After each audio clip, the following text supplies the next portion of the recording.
Hi, welcome back to Wystack, and we're going to talk about now getting the data we'll be using up into Jupyter Lab and actually working with it. So the first thing you're going to want to do is go ahead and get logged into your Jupyter notebooks. You should know how to do this by now, so I won't go through the details. But once you're here, you're going to want to go ahead and create a folder. I would recommend naming it Wystack 2022 for our research, but I already have a folder called Wystack 2022 that I made previously, so I'll just make a new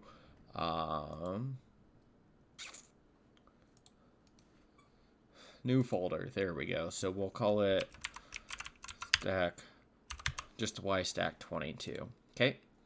Then once you're in here, you're going to want to go ahead and upload the files. So download them from the Google Drive. I won't go through how to do that, but we're going to go ahead and click the upload button here, wherever you have it. And those are our two. So we can go ahead, upload it. Perfect. So we have our CSVs ready to go. The next thing you're going to want to do is you're going to create a new notebook, and you want it to be a Python 3 Python kernel. Cool. And I apologize if you guys hear squeaking. My dog found his chew toy. So go ahead and name this just like Wystack. Let's do adaptability. So we'll probably spell that right or close enough. Adaptability. Yep. Cool. So we'll want to mess with the student online level education adaptability. And oh, look at that. It's all nice and ready to be displayed. I might have messed these up a little bit, so yours won't necessarily display this nicely, but if it doesn't, we can work to get it too. But this is the data we're going to mess with. So the first thing we want to go ahead and do now is, if you guys remember from the lectures, the first thing first is we need to import CSV.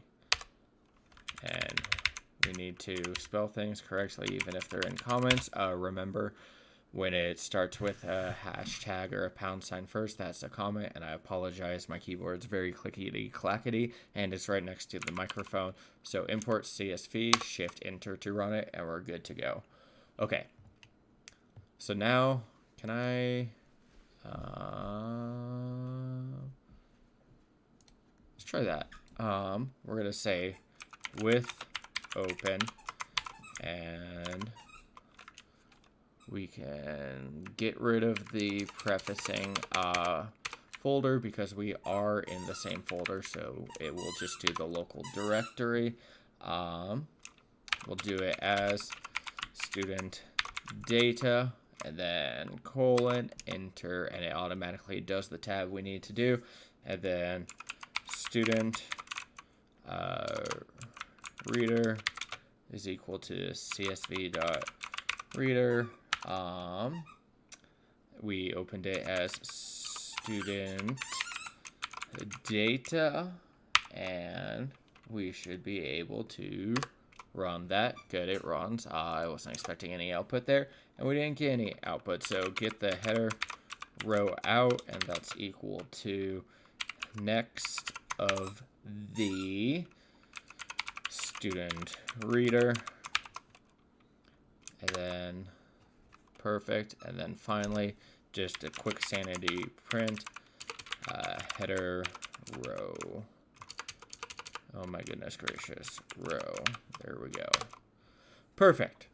So there we go. Now we could start working through the data. I won't go through too much of it. If you want examples of all of this, go ahead and look at the video playlist I sent out earlier in the Wystack experience, and the last video will go through more all of this. This is just kind of a quick video to show how to get the data up into your guys' notebooks to start working with it, and what the header types are, so we can start really thinking about what we're going to do with this data. Okay, as always, if you have any questions, feel free to reach out.